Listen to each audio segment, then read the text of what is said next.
ऐसी कोई अंगूठी, ऐसा कोई रत्न है कि जिसको पहनने के बाद में मृत्यु ना आए? है क्या? कोई रत्न है? वो लोग ज्योतिषी के पास जाते ना तो रत्न पहनते हैं ना। तो ऐसी कोई अंगूठी में कोई रत्न पहनने वाला होता है क्या कि जिसको पहनने के बाद मौत नहीं आती है? अरे बोलिए ना, कोई रत्न नहीं है ऐसा? है? अरे मैं हाथ में पहनने वाली अंगुली की बात कर रही हूं। नहीं है, ठीक है। फिर वो रत्न क्यों पहनते हैं लोग? ज्योतिषी जी, धंधा जरा मंदा है, कोई रत्न बता दो। हाँ, पुद्गल पे पुद्गल का प्रभाव तो होता है, और 100% तो कोई चीज काम करती नहीं है। लेकिन रत्न को ऐसा क्यों माना जाता है? वो सही है या गलत है? कुछ लोग कहते हैं सब झूठ है, कुछ नहीं होता रत्नों से। कुछ कहते नहीं नहीं, रत्नों से बहुत कुछ होता है, पहनना चाहिए। अब आप कंफ्यूज हैं, होता है या नहीं होता है? इस बात का ज्ञान होना भी जरूरी है। रत्न क्यों पहने जाते हैं? रत्न इसलिए पहने जाते हैं कि रत्नों में से एक विशेष प्रकार की किरणें निकलती हैं। बोले गुरु कमजोर है, इसको पुखराज पहना दो। गुरु ग्रह का रंग कौन सा है? पीला। पुखराज का रंग कौन सा है? पीला। जब उससे उसका रंग से रंग का इलाज, क्या? रंग से रंग का इलाज। हाँ ठीक है, थोड़ा तुम्हारा गुरु मजबूत हो जाएगा, थोड़ी उसकी ऊर्जा मिलेगी, थोड़ा सा कहीं ना कहीं फर्क पड़ेगा। भाई मंगल कमजोर है, बोले मूंगा पहना दो। मूंगा ही क्यों पहना? मंगल ग्रह का रंग कौन सा है? लाल। मूंगे का रंग कौन सा है? लाल। कलर से कलर थेरेपी। कौन सी थेरेपी है ये? कलर थेरेपी है। हीरा पहन लेते हैं फिर मृत्यु नहीं आएगी। तो दुनिया में ऐसा कोई रत्न नहीं है कि जिसको पहनने के बाद ये गारंटी दी जाए कि मृत्यु नहीं आएगी। 5 उंगलियों में क्या 10 उंगलियों में रत्न पहन लो, मृत्यु तो फिर भी आ जाएगी। मणि मंत्र तंत्र बाहु होई, मरते ना बचावे कोई। मणि, कितने मणि इकट्ठे कर लेना, कितने मणि गले में पहन लेना, कान में पहन लेना, उंगलियों में पहन लेना, यदि मृत्यु का समय आ गया है तो वो आएगी। अरे बोलिए ना, जरूर आएगी, वो छोड़ेगी नहीं। तुम्हारे रत्नों से वो डरने वाली नहीं है, वो आएगी तो आएगी जरूर। दुनिया में कोई रत्न हमें मृत्यु से नहीं बचा सकता है। हाँ, थोड़ी बहुत ऊर्जा आदि जो देते हैं वो बात अलग है। इसलिए मैं 100% झूठा भी नहीं कह रही और 100% सच भी नहीं है। किसी हद तक कहीं ना कहीं हल्का फुल्का काम करता है। तंत्र, कुछ लोग तंत्र करते हैं। क्या करते? तंत्र विद्या करते, तांत्रिकों के पास जाते हैं। और आजकल तो इसका बड़ा फैशन चला है। किसी को वश में करना है, पहुंच गए तांत्रिक के पास, वो मेरे वश में नहीं है, मेरी बात नहीं मानता है। उसने कहा उसके सिर पे ऐसे ऐसे ये फेर दो, उसने कहा उसके सिराने में ये रख दो, उसने कहा उसके कमरे में ये रख दो, उसने कहा अपने बालों में ये पहन लो। हो गए शुरू। अपना स्वभाव तो अच्छा बनाया नहीं और तंत्र करवाना शुरू कर दिया। लेकिन ध्यान रखना, तंत्र करवाना अच्छी बात नहीं है। तंत्र का भी असर होता है, लेकिन 100% जब तक तुम्हारा कर्म ढीला नहीं पड़ेगा तब तक उसका असर भी होने वाला नहीं है। जिसका पुण्य मजबूत है उसको कोई चीज़ असर करने वाली नहीं है, और जहाँ पुण्य कमज़ोर हो गया वहाँ सब असर कर जाएगा। इसलिए मजबूत किसको बनाना है? अरे बोलिए ना, कैसे बनेगा? देव, शास्त्र, गुरु की भक्ति से, ध्यान से, जाप से, स्वाध्याय से, अभिषेक से, शांति धारा से, ध्यान करने से, अपनी आत्मा को जानने से, परमात्मा को जानने से, और सबसे बड़ी बात है सम्यक दर्शन प्राप्त करने से। आपने प्रद्युम्न चरित्र पढ़ा है? श्री कृष्ण के पुत्र, रुक्मणी के पुत्र का क्या नाम था? प्रद्युम्न। उनका चरित्र आपने पढ़ा है? नहीं पढ़ा है, पढ़ना जरूर। ऐसा आनंद आता है, ऐसा आनंद आता है। आपको मूवी देखने में क्या आनंद आता होगा जो प्रद्युम्न चरित्र पढ़ने में आनंद आता है। जन्म होते ही प्रद्युम्न को पिछले जन्म का दुश्मन एक देव था, वो उठा के ले गया। उसका पुण्य बड़ा मजबूत था। दुश्मन ले तो गया था मारने के लिए, लेकिन उसके पुण्य के प्रभाव से दुश्मन के भाव बदल गए। अरे काय को मारूं, रहने देता हूं। उसके एक पर्णलब्धि विद्या में उसको बिठाया और छोड़ दिया नीचे। वो एक शिला में जाके गिर गया।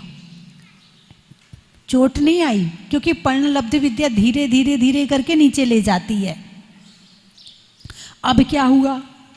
अब जो है एक राजा आया, रानी वहां वन क्रीड़ा के लिए आए। उनने देखा, अरे इतना सुंदर पुत्र। उनके कोई संतान नहीं थी, उठा के ले गए। उसके बाद उनके घर में 500 संतान का और जन्म हुआ। उनके उसके जाने के बाद बड़ा तो यही हुआ ना। अब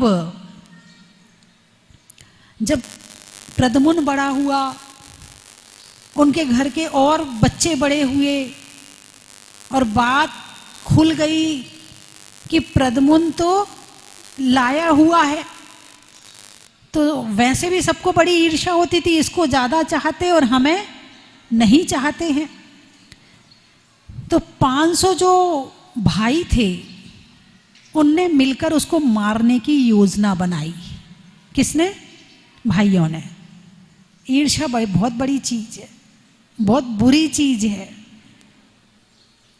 सामने वाले के प्रति क्रोध होता भी है और दिखता नहीं है। अब उनने योजना बनाई। अब ऐसे तो मार नहीं सकते, ऐसे मारेंगे तो बदनामी हो जाएंगे। तो बोले कैसे मारें? बोले ऐसा करते हैं, एक गुफा है, उस गुफा में राक्षस रहता है, और उस गुफा में जो भी जाता है उसको मार देता है। तो उसको ये कह के ले गए, चलो अपन जंगल चलते हैं, वहाँ पर मौज करेंगे, वहाँ आनंद करेंगे, वन क्रीड़ा करेंगे। और खेल खेल में उसको ले जाके, जब वो 16 वर्ष का था, ले गए। और ले गए और बोले ये गुफा है ना, इसके अंदर बहुत अच्छी अच्छी चीज़ें हैं, तुम देख के आओ, फिर हम भी तुम्हारे साथ चलेंगे। और उसको वहाँ घुसा दिया। और जब वहाँ घुसा तो वो राक्षस ने हुंकार भरनी शुरू कर दी। दोनों के बीच युद्ध शुरू हो गया। अब प्रद्युम्न थे तद्भव मोक्षगामी, संबुक प्रद्युम्न कुमर दोय भाई, अनिरुद्ध आदु नमु तसु पाए। कहाँ से मोक्ष गए हैं? गिरनार जी से। अब वो थे तद्भव मोक्षगामी, वज्रसम नाराज संगनन के धारी। उनके सामने तो कोई टिक नहीं सकता। युद्ध हुआ तो राक्षस परास्त हो गया, और वहां जितना धन पड़ा हुआ था वो सारा प्रद्युम्न को मिल गया।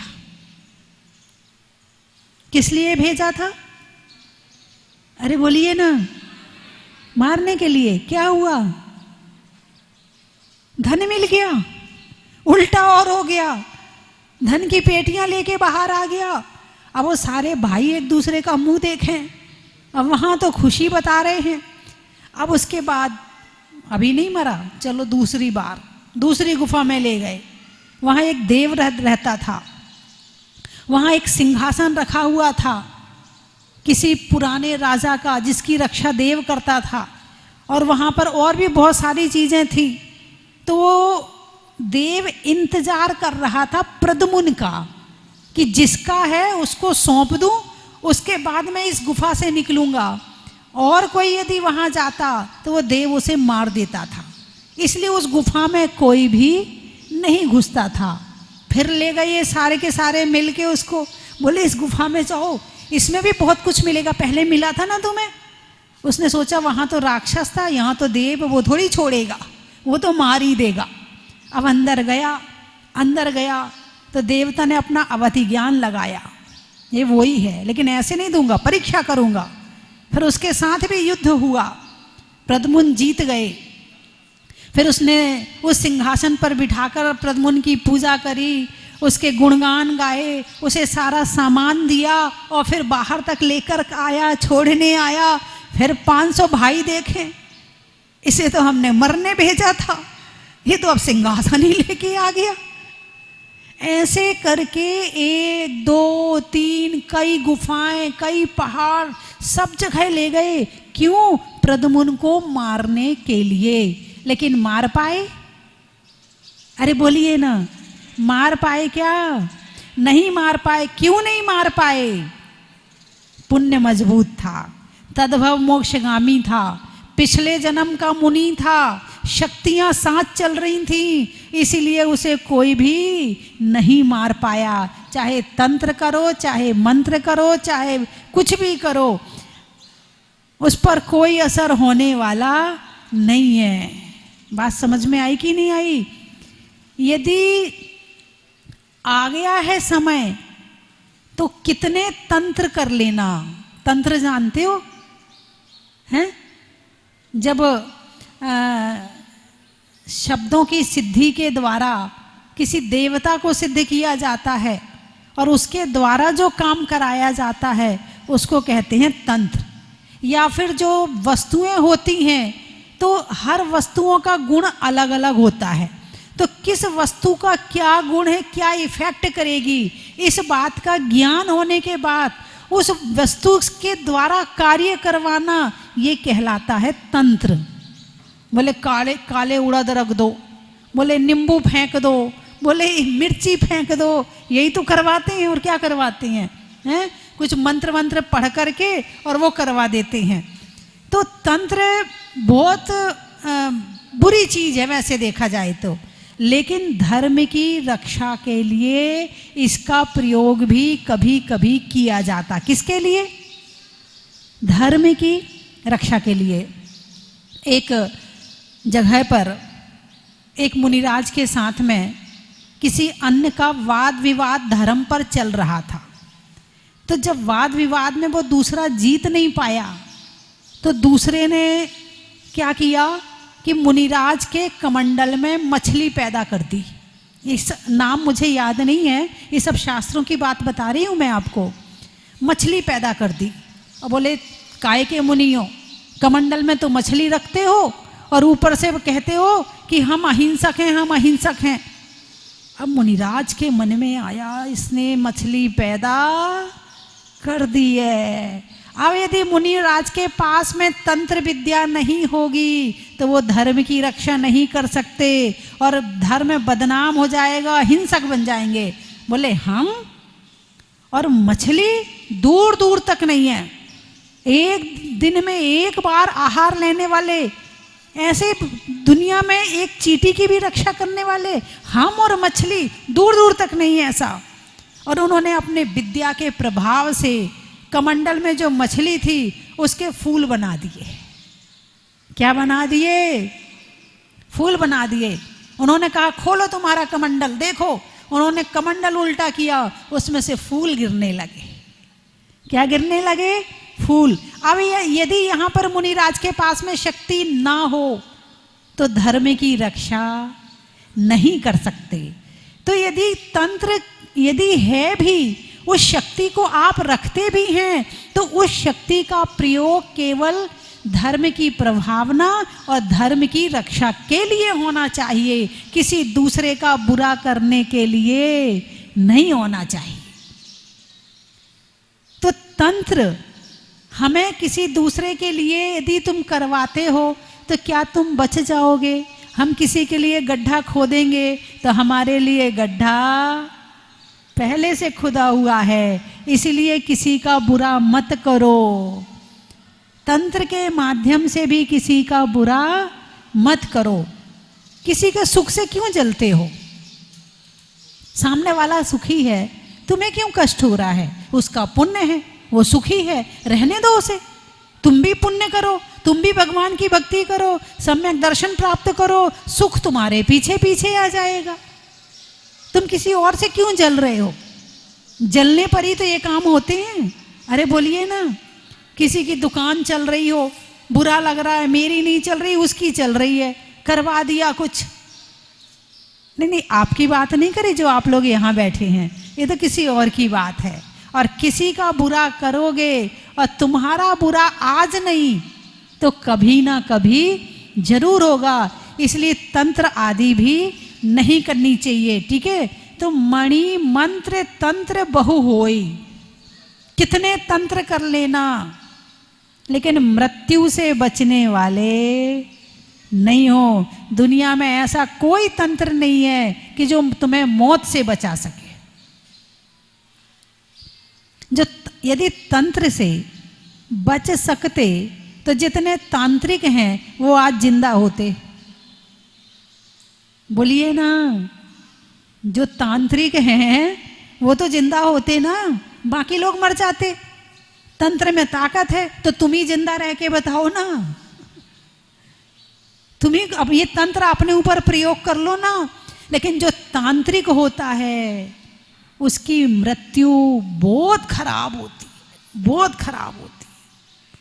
क्योंकि सारी जिंदगी क्या किया? दूसरों का बुरा किया। तो जो शक्तियां, जब तक उसके पास ताकत है तो वो शक्तियां जो उसके पास होती हैं वो उसका काम करती हैं। क्या करती हैं? काम करती हैं। उसका बुरा करके आ, उसका बुरा करके आ, उसका बुरा करके आ, सारी जिंदगी बुरा करवाता रहता है। ठीक है, अब धीरे धीरे बूढ़ा हुआ, शरीर कमजोर पड़ा, ग्रह कमजोर पड़े, तो जो शक्तियों से दूसरों का बुरा करवा रहे थे, अब वो शक्तियां जिसका बुरा करवाया था, अब वो शक्तियां उस पर अटैक करती हैं और उसकी मृत्यु बहुत खराब हो जाती है, दुर्गति हो जाती। इसलिए ना तंत्र करना और ना करवाना। आप तो शुद्ध रूप से नमोकार मंत्र पढ़ो। क्या करना है? इससे बड़ा मंत्र दुनिया में कोई नहीं है। इसका ध्यान लगाओ, इसके एक एक पद पे ध्यान लगाओ, इसके एक एक अक्षर पे ध्यान लगाओ, इसको पूर्ण रूप से आत्मसात करो। जैसी जाप अभी कर रहे हो ऐसी करने नहीं कह रही। ऐसी तो करते हो।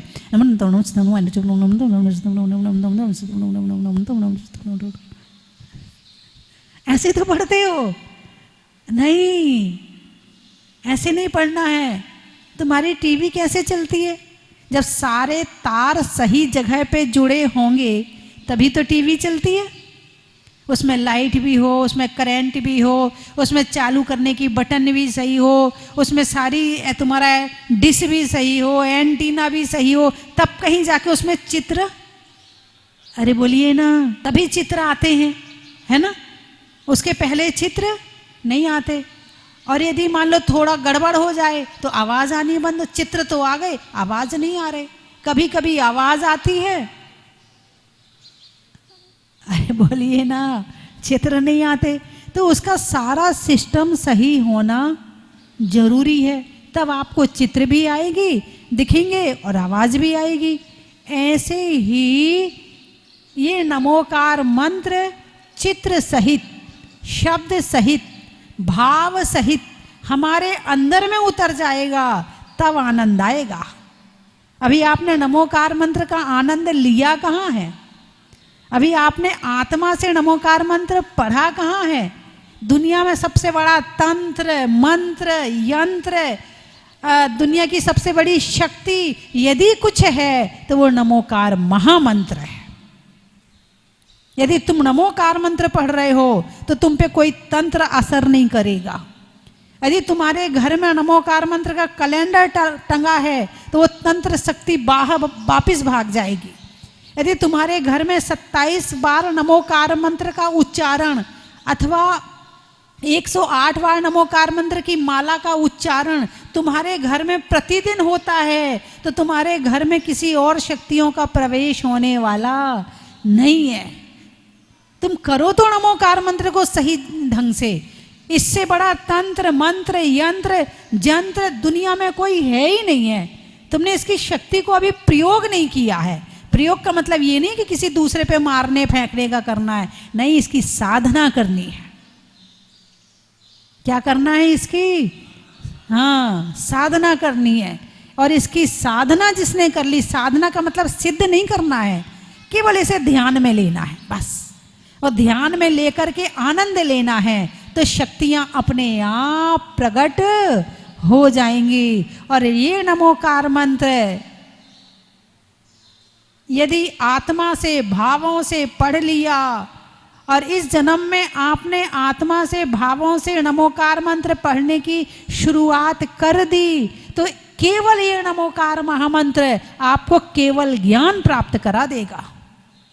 छोटी मोटी बात नहीं कर रही हूं, दुनिया की सबसे बड़ी बात है कि केवल ज्ञान की प्राप्ति भी हो सकती है।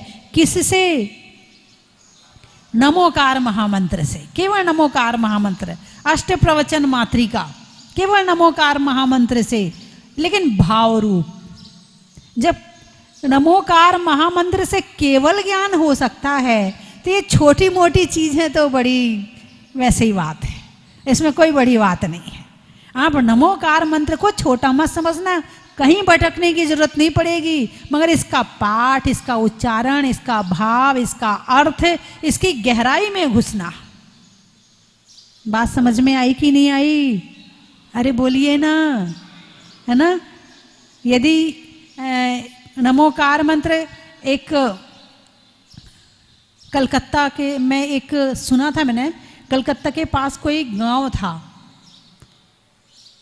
और मुसलमान था वो, कहीं जैनी स्कूल में पढ़ा हुआ था। वहाँ बताया हुआ था नमोकार मंत्र महामंत्र सबसे बड़ा मंत्र है।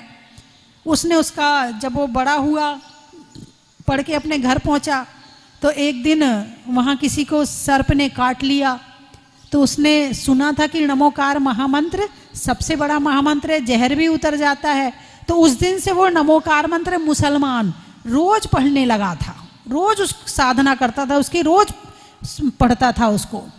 तो जब सांप ने काटा तो उसने जाके नमोकार मंत्र पढ़ के हाथ फेर दिया, जहर उतर गया। उसकी चर्चा सारे गांव में हो गई। किसी को बिच्छू काटे उसको बुला लेते, भाई तू क्या पढ़ता है, पढ़ इसका जहर उतार। अब वो किसी का काम ना बने तो वो उसके घर चला जाए तो उसको एक कागज में नमोकार मंत्र लिख के ताबीज में भर दे और वो उसको पहना दे, उसका काम हो जाए।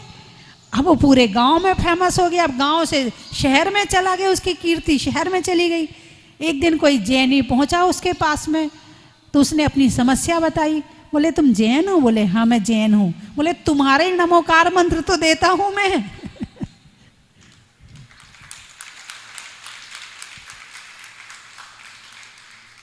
है शब्द को ताकत साधना के द्वारा बनाया जाता है। अब नमोकार मंत्र कॉपी में लिखा है, कुछ नहीं होगा, और ध्यान में आ जाए बहुत कुछ हो जाएगा। तो इसको भाव में डालकर, से टीवी है, जब तक टीवी में सारे कनेक्शन सही नहीं होंगे तब तक उसका पूरा प्रतिफल नहीं मिलेगा। ऐसे जब तक नमोकार मंत्र आत्मा की गहराई में नहीं पहुंचेगा तब तक इसका फल भी मिलने वाला नहीं है। और मृत्यु से कोई बचा सकता है तो महामंत्र नमोकार है। मणि मंत्र तंत्र बहु होई, मृत्यु से तो छोड़ो, महामृत्युंजयी बना देगा। मृत्यु को ही खत्म कर देगा, कभी मृत्यु नहीं आएगी, निर्वाण में पहुंचा देगा। कौन? नमोकार महामंत्र। कौन सी भाषा में लिखा है? अच्छा मुझे ये बताओ, आपको कौन कौन सी भाषा आती है? हिंदी? अरे बोलिए ना। अंग्रेजी? हाँ। संस्कृत? प्राकृत? नहीं आती प्राकृत? अरे बोलिए ना। आपको प्राकृत आती है या नहीं आती, पहले तो ये फाइनल करो। नहीं आती। और मैं कह रही हूं कि आपने सबसे पहले प्राकृत सीखी है, बाद में हिंदी सीखी है। आपकी माँ ने आपको सबसे पहले क्या सिखाया? नमोकार महामंत्र। कौन सी भाषा में लिखा हुआ है? प्राकृत भाषा में लिखा हुआ है। प्राकृत आती है कि नहीं आती है?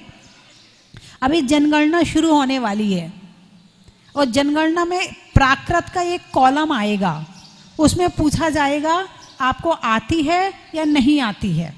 यदि उसमें ज़्यादा से ज़्यादा लोग ये लिखेंगे आती है, तो प्राकृत भाषा को कॉलेज में पुनः स्थापित किया जाएगा और फिर से उसकी पढ़ाई शुरू करी जाएगी। और यदि आपने लिख दिया कि हमें नहीं आती है, तो वो कॉलेजों में बंद हो जाएगी और प्राकृत भाषा खत्म हो जाएगी।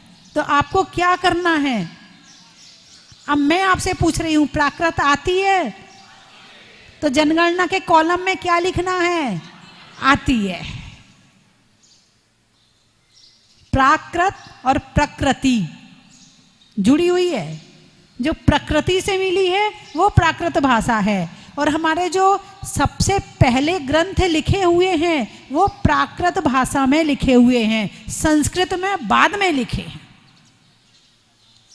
यदि उसमें लिखा हो संस्कृत तो लिखना आती है। भक्तांबर आता है? तत्वार सूत्र पढ़ लेते हो? थोड़ा बहुत तो पढ़ ही लेते हो ना, तो यही लिखना आती है। कम से कम कॉलेजों में बंद तो नहीं होगी। 100 लोग पढ़ रहे, 200 पढ़ रहे, पढ़ाई चलती तो रहेगी कम से कम। उसका जो साफ हो रही है कॉलेज से वो तो नहीं होगा। इसलिए क्या करना है आपको? आती है या नहीं आती? आती है। क्या लिखना है? आती है। क्या लिखना है? आती है। सबसे पहले कौन सी भाषा सीखी? प्राकृत भाषा सीखी। अब ये पढ़ते हो, तुम ना पिछानो आने मान्यो। पिछानने को क्या मतलब होता है?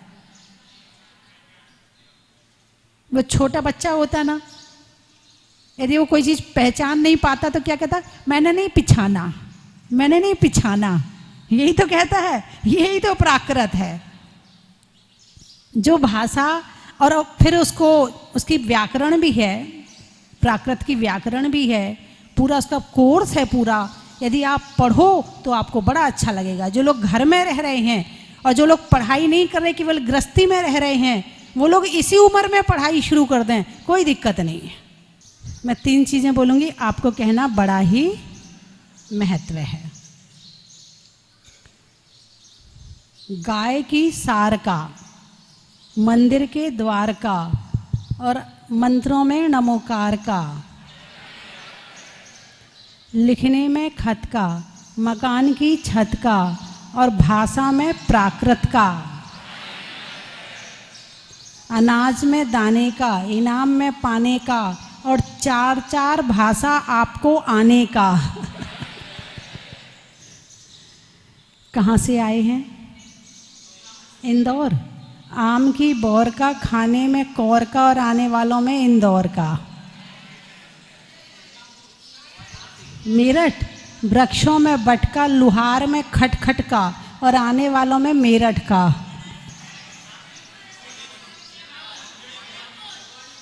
भवानी मंडी। रेल को दिखाने में झंडी का, और झंडी में डंडी का, आने वालों में भवानी मंडी का। और रामगंज मंडी का। गाने में सुर का, नृत्य में नूपुर का, आने वालों में उदयपुर और श्रीरामपुर और जयपुर का।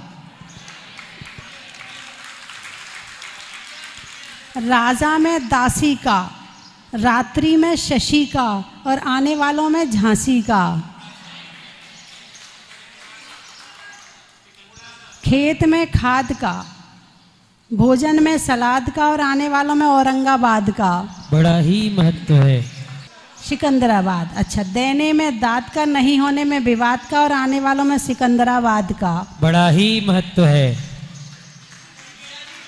नीमच, नहीं होने में कचकच का, पापों से बच बच का, और आने वालों में नीमच का। बड़ा ही महत्व है।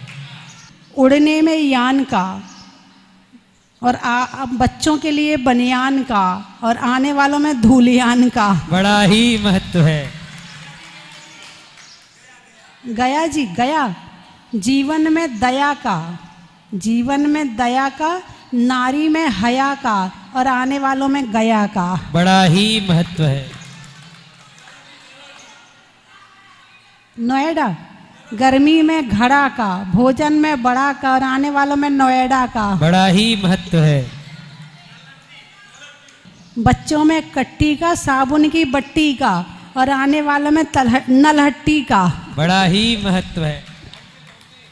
मुंबई, महीनों में मई का, रजाई में रुई का, और आने वालों में मुंबई का। बड़ा ही महत्व है।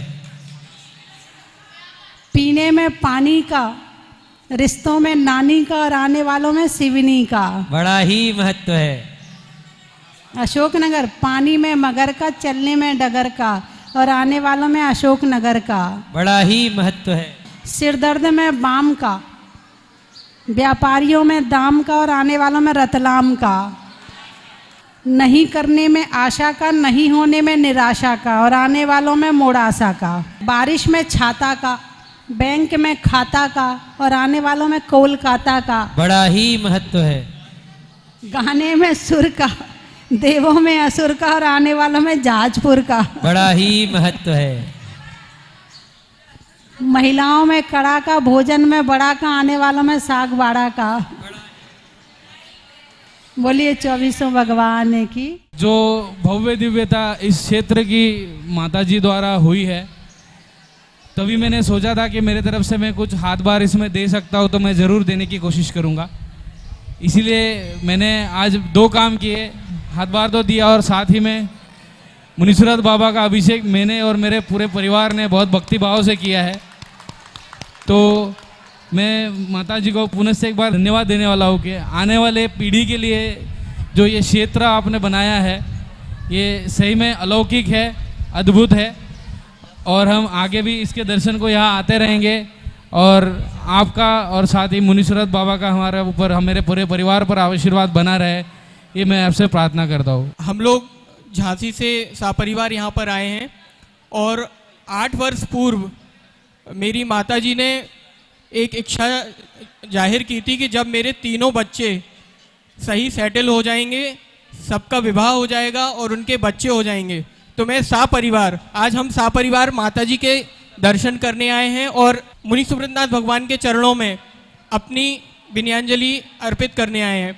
मैं भारत देश में बहुत सारी मूर्तियाँ उनके दर्शन किए हैं। इवन हमारे करवा जी में जब माताजी थी झांसी में, तो मैंने माताजी को खुद बोला था कि माताजी मैं आपको, अगर आपका चातुर्मास जहाजपुर में होता है तो मैं वहाँ अपने सपरिवार सबके साथ आपके दर्शन करने और मुनि सुब्रतनाथ भगवान की शांति धारा और अभिषेक करने जरूर आऊँगा। माताजी आपके चरणों में सादर बंदामी और ऐसा आशीर्वाद हम पर बनाए रखें कि हम लोग हर वर्ष मुनि सुब्रतनाथ भगवान की भक्ति करने जहाजपुर आते रहें। वंदामी माताजी।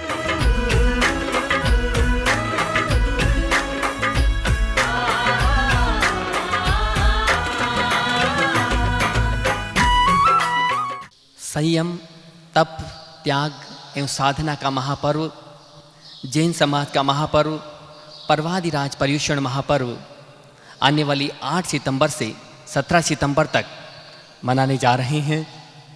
स्वस्थी धाम जहाजपुर में भूगर्भ से प्रकटित अतिशयकारी मुनीश्वरनाथ भगवान की पावन छत्र छाया में परम पूजनीय भारत गौरव गुरुमा गण्य का स्वस्थी भूषण माता जी का 29वां मंगलमय चातुर्मास चल रहा है।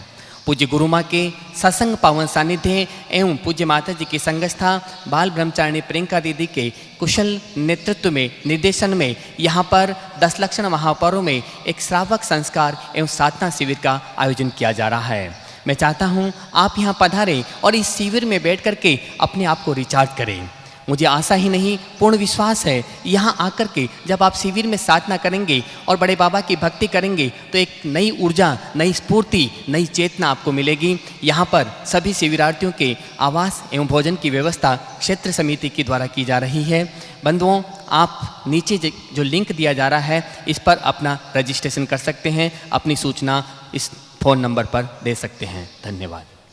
जय जिनेंद्र बंधुओं, अस्से कार्य क्षेत्र शशिधाम की पावन धरा पे परम पूज्य भारत गौरव गणनीय आर्य का स्वस्ति भूषण माता जी के मंगल पावन सानिध्य में होने जा रहा है 40 दिवसीय भव्य चालीसे का पाठ, जिसको कराकर आप शातिशय पुण्यवंत की प्राप्ति कर सकते हैं। सबकी मनोकामना को पूर्ण करने वाला है पाठ, जिसकी निछावर राशि एक दिवसीय पाठ की राशि 2100 रुपये है। आप सभी अपना नाम लिखवाकर शातिशय पुण्यवंत की प्राप्ति करें। जय जिनेंद्र। कंचन की थाल को सजाओ रे आज, रत्नों की थाल को भर लाओ रे आज। आओ आओ करे रे गुणगान आरती भगवन की। आओ आओ करे गुणगान आरती भगवन की। आओ आओ करे रे गुणगान आरती भगवन की।